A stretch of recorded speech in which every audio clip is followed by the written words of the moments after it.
терінің негізгі қызметі қандай? Кім айтады? Басқа адамға тоқтадым. Терінің негізгі қызметі қандай? Әл-Фараби. Ол микробтардан және өтірік сәулеттерден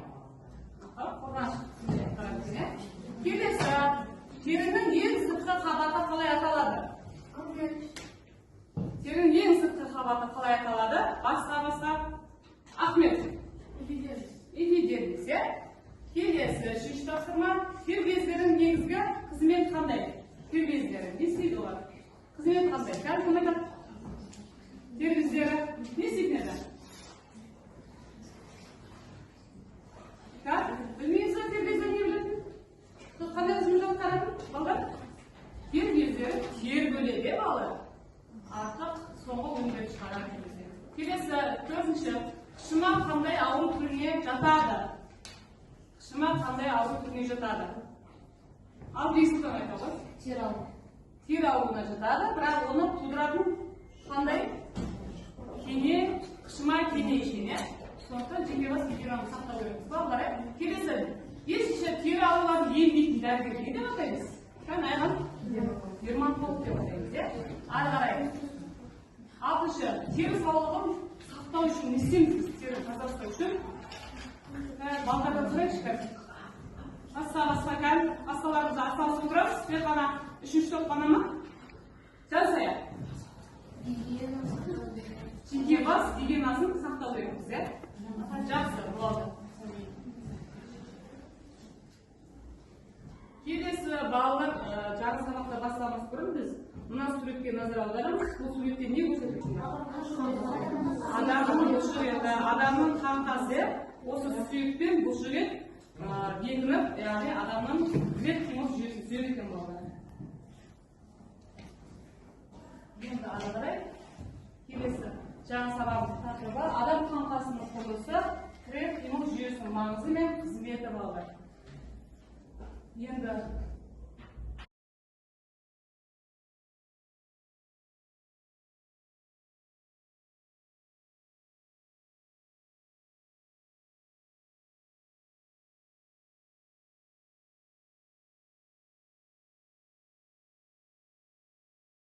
Жолды сүйек бар. Нәрестенің сүйек санын әнен жауаптап біліп ал.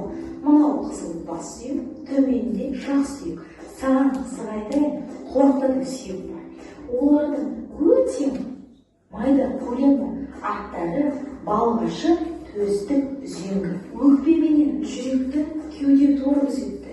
Кеуде торын құрайтын сүйектерді айтайын. Ол ұзын қабырғалар майысқан, алдына кеп жалғыз сүйек төс сүйекпен жарысқан. Ал артынан омыртқа жотасымен толысқан. Омыртқа жотасында көп омыртқа, жетеуі мойын бұрады, 12-сі арқаны бұрады, белде омыртқа 5-еу болады, арғы 5-еу 8 көрсеткен ұшақ соңында қалық болып тұрады. Арқада тұрған жауын алдында бұғана тоқпан жүрек қызылмен белгіленген мүнжелде. Шыдақ сүйек сарымен, ал кәнжі үстінде билеп алайық, жамбас сүйек барайық. Мықын шам шомданай, жамбаста олар жабысып, орналасқан осылай. Тізенің ұшық сүйегі асты жерден шыбықты тізеден бір тіреді. Ортан жерден жалғасып, аяққа тын береді. Неге отырсыз? Адам қаны негізінен адамның қанға бөлімдері 3 бөлімнен тұрады. Адам қанғасы 3 бөлімнен тұрады. Бас, қолғап және қол аяқтардан тұрады. Енді бірінші бас сүйектерден келетін болсақ, бас үстіңгі жақ сүйек және астыңғы жақ сүйектері бар, олар жүк сүйектерге жатады. Келесі ары қолға келетін болсақ, бұл жерде иық белдеуінде не орналасқан, яғни мына жерде алдыңғы жағында ішкі мүшелерді қорғап тұратын қабырғалар орналасқан. Қабырғалар саны 12 жүктан тұрады әрқайсысы. Және омыртқа жотасы орналасқан. Омыртқа жотасы адамда 33-34 омыртқа жотасы болады. Мойында 7 омыртқа, арқада 12, белде 5 омыртқа және 8 көзде 5 және қиып жақта 4-5 омыртқадан тұрады. Келесі қол сүйектеріне келетін болсақ, бұл жерде бірінші тоқпан жілік балалар, келесі кәрі жілік, одан кейін алақан және саусақ сүйектері жатады. Келесі аяқ сүйектеріне келетін болсақ, бұл жерде жамбас, келесі мына жерде ортан жілік балалар, сосын астықты жілік, және башпай табан сүйектері, үстіңгі жақ сүйек және астыңғы жақ сүйектері бар, олар жүк сүйектерге жатады. Келесі артықай қолға келетін болсақ, бұл жерде иық белдеуінде не орналасқан, яғни мына жерде алдыңғы жағында ішкі мүшелерді қорғап тұратын қабырғалар орналасқан. Қабырғалар саны 12 жұптан тұрады әрқайсысы. Және омыртқа жотасы орналасқан. Омыртқа жотасы адамда 33-34 омыртқа жотасы болады. Мойында 7 омыртқа, арқада 12, белде 5 омыртқа, және 8-5 және құйымшақта 4-5 омыртқадан тұрады.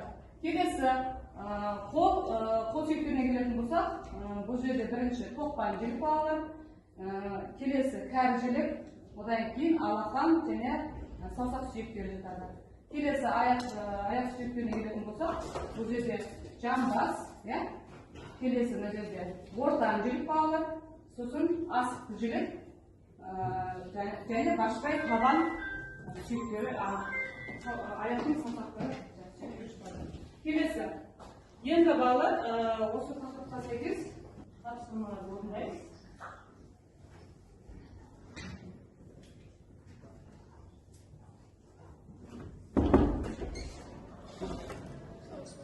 Осы топтық жұмыс бойынша тірек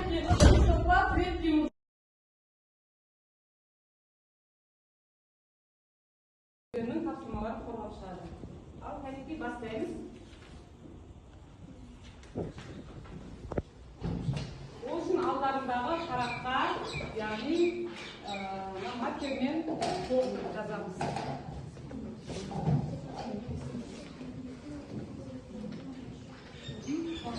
Жазасыздар, және түсіндіріп айтасыздар. Жарай ма? Өздеріңіз.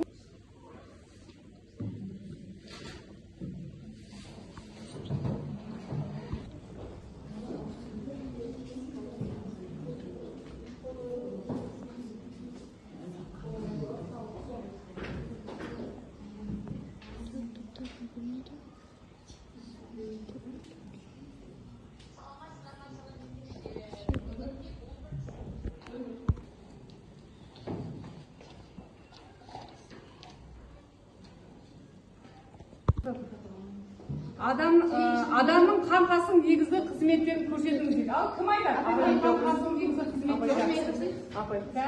Ал қойшы айтады. Жүрек және қозғалыс. Жүрек және қозғалыс. Дұрыс па екен, кәдімгі көрейік. Жақсы, молодец.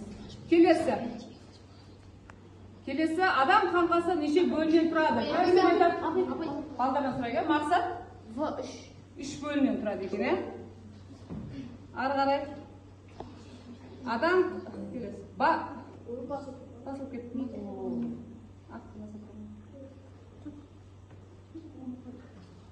Омыртқа жотасының негізгі қызметі қандай балалар? Омыртқа жотасы. Кәмін үшінші топтаймын. Кім бар? Кім айтады? Басқа. Аяғанын айта қойшы. Жүрек және қорғаныш. Жүрек және қорғаныш дейді. Келесі. Омыртқа жотасы неше бөлімнен тұрады? Омыртқа жотасы неше бөлімнен тұрады? Жаңа айтты, мойын астан 5 бөлімнен тұрады. Жақсы, дұрыс. Қалған балдар атқарып отырамыз ба? Сүйектерінің қызметі қанды түзеді және тірек қорғаныш қызметтерін атқарады. Қанды бұлшықтары қимыл қозғалысты қамтамасыз етеді және ішкі мүшелерді қорғайды. Сүйектер буын және шемшек арқылы бір-бірімен байланысып тірек қызметін атқарады және оны сүйектерді бұлшықтар бекиді және ол тірек қимыл жүйесінің ең маңызды белсенді бөлігі болып табылады. Сонда қаңқа сүйектерінің қызметі қандай болды? Қаңқа сүйектері. Тірек қызметін атқарады, және қорғаныш, сосын қан түзеді дейді. Жақсы, жарайды, отырамыз.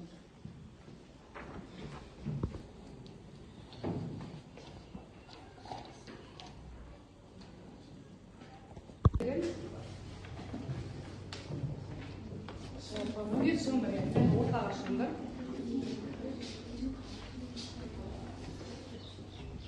Al, bir yazın da. Арнасының құрамында 200-ден астам сүйек болады. Сүйектер бір-бірінің пішіні және құрылысы бойынша ерекшеленеді. Құрылысы бойынша сүйектің екі түрін ажыратады: түтік тәрізді және жалпақ. Түтік тәрізді сүйектерді ұзын тоқпан сәнділік және қысқа саусақ сүйектері фаланга деп бөледі. Балаларда сүйектердің қуысында қан көп болады. Ер адамдардың жасы ұлғая келе май ұлпасымен кеңітпен алмасады. Жалпақ сүйектердің ұзындығы мен жуандығы әртүрлі болады. Оларға жауырын, бас сүйек, көз және жамыз сүйектер жатады. Жақсы. Сонда сүйектер пішіні бойынша және көлемі бойынша екі топқа бөлінеді екен. Қандай? Пішіні бойынша, құрылысы бойынша екіге бөледі. Қысқа сүйектер және ұзын сүйектер деп. Қысқа сүйектер қандай сүйектер құрылысында? Қысқа сүйектер. Тоқпан желік, сосын сәнділік. Жақсы. Отыраға. Келесі.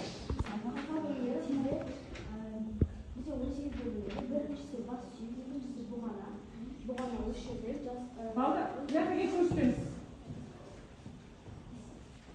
Бас сүйек, оң соң бұғана, оң соң жауырын.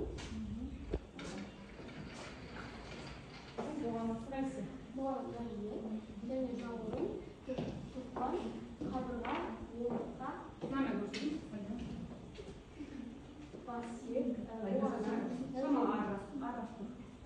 жауырын, қабырға және омыртқа, төсек, тоқпан, шынтақ, тәріз, арқан және саусақ. Енді мына ортан, жамбас және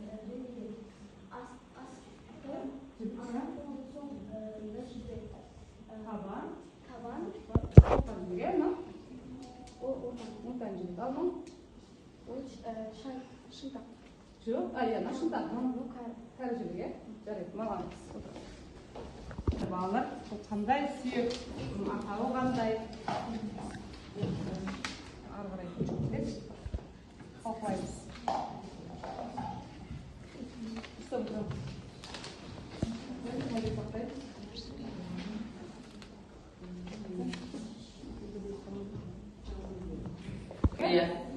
Ана екіншісі бұғана, үшіншісі төсек, төртінші төсек, алтыншы. Жоқ, екіншісі бұғана, төртіншісі ғой. Жоқ, төртінші. Нені көрсетіп тұр? Нені көрсетіп тұр? Бұғана төрт ба? Қабырға. Қабырғалар, иә? Одан кейін алтыншы. Алтыншы Омыртқа жатасы, омыртқа. Сосын сегізінші. Сегізінші шар. Не бар? Шынтақ. Шынтақ сүйек балдар. Солда шынтақ сүйек болады. Тәржіліктің қасында екінші шынтақ сүйек.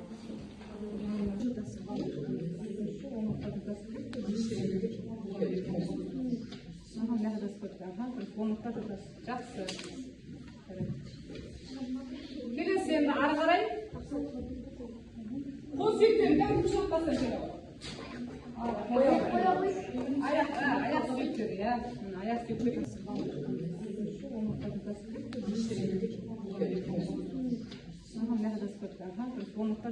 Жақсы. Келесі енді ары қарай. Қол сүйектерін кәдімгі шақпаса жері бар. Аяқ сүйектері, иә. Аяқ сүйектері екен бар. Аяқ сүйектерін атап. Біріншісін бар екен, бірінші. Тоқта, бірінші нені көрсетіп тұр? Не мынау бірінші? Жоқ. Жамбас, сүйек. Келесі бар. Екіншісі аяқты асыл жүрек болады, бірақ екіншісі қандай? Екіншісі кәм, Мадина? Ортан жүрек. Одан кейін үшіншісі? Шыбық сүйек. Шыбық сүйек. Яғни шыбық сүйек аяқта асыл жүректің қасында болады екен. Келесі ары қарай. Жоқ, бұл жерде мынаған қарайсың. Яғни қабырға, е, дауысын шығарамыз. Қабырғалар деп, е. Келесі, үшінші қандай суретті көрсетіп тұр? Қандай сүйек? Омыртқа. Жоқ, үшіншісі қайсы көрсетіп тұр? Мына үшіншісі дәл ортасында не? Үш сұрақ қой. Иә. Жоқ, осылардың қызметін атайсыңдар тұрып. Үшінші сүйек кім айтады? Кән, Мадина айтамыз. Төс сүйек, е? Аха, жақсы. Адамның қаңқасының негізгі қызметтерін көрсетіңіз дейді. Ал кім айтады? Адамның қаңқасының негізгі қызметтері. Кән, ал қойшы айтады. Тірек және қозғалыс. Тірек және қозғалыс. Дұрыс білген кән көрейік. Аха, жақсы, молодец. Келесі, адам қаңқасы неше бөлінен тұрады?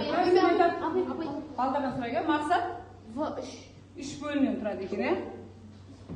Ары қарай. Адам, келесі, басылып кетті.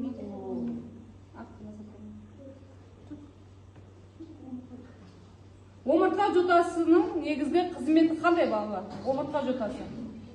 Кәмін үшінші топтан. Кім бар? Кім айтады? Басқа. Аяғын айта қойш. Тірек және қорғаныш. Тірек және қорғаныш дейді. Келесі. Омыртқа жотасы неше бөлінен тұрады? Омыртқа жотасы неше бөлінен тұрады? Жаңа айтты, е, мойын астады. 5 бөлінен тұрады. Жақсы, дұрыс. Қалған балдар асқалып отырамыз ба? Сіз жатпайды.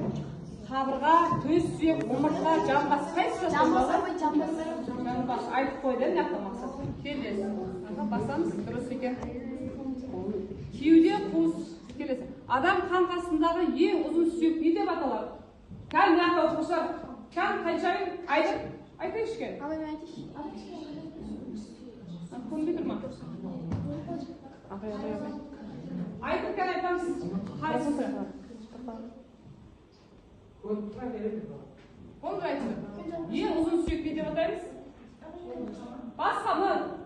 Ортада топтар балдар неге сонша пассивный болсындар? Кәл, аяқ айтшы ой. Аяқ. Ұзын. Ең ұзын сүйек. Қайсы деп ойлайсыңдар? Кәл, көрікші кәл, кәріжілік бекен. Дұрыс емес. Ортан жүк балы, ортан жүк. Сонда кәріжілікпен ортан жүк өзін болды. Келесі, жамбас сүйегінің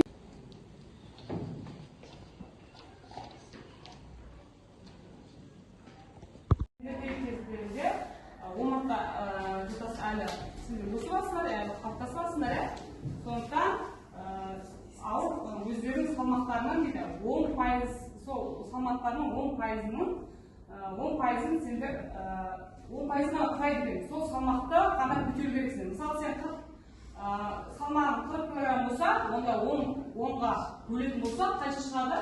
4 кг-нан артық сендер көтеруге болмайды балалар. Сол үшін түсініккені не істейміз? Сол үшін сіздерге сұрақтар. Бұл жағдайда қай қанға бөлінген күш түседі? Кән кім айтады? Сонда осы кезде ұзақ уақыт бойы ауыр сумканы бір иығымызға асып жүрсек, кән көтеріп айтамыз? Бұғана сүйегі сосын? Не? Сол қасында. Қандай сүйек жүрген? Тоқпан емес? Омыртқа сосын? Кән Мадина? Ағай, толтыр жүрші? Жауырынға, жауырын аши бастайды. Сосын күш түскеннен кейін. Одан кейін тағы да мойын және арқа. Енді арқада келесі екінші сұрақ, омыртқа жотасына қандай қауіп төнуі мүмкін дейді балалар? Қандай қауіп төнуі мүмкін омыртқа жотасына? Сол ауыр мәселе көтерген. Май су, омыртқаның май суы, қисаюы. Сонда дене қалпын біз тік ұстамасақ, дұрыс отырмасақ, дұрыс жүрмесек, не қалады екеніміз? Омыртқа жотамыз қисайып қалады екен, сондықтан өзіміз тік ұстап, яғни түзу отырып түзу жүру керекпіз, Келесі, үшінші, бұны болдырмау үшін не істеу керек? Бұны болдырмау үшін не істеу керек? Қандай ұсыныс айтар едіңдер?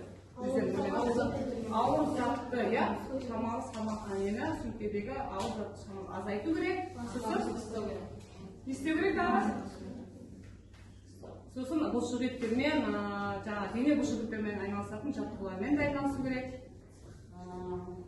Тағы да осындай салмақтарды азайтып, өзіңіздің жасыңызға сай көтеру керек екенбіз, балалар. Міне осы бүгінгі сабағымыз.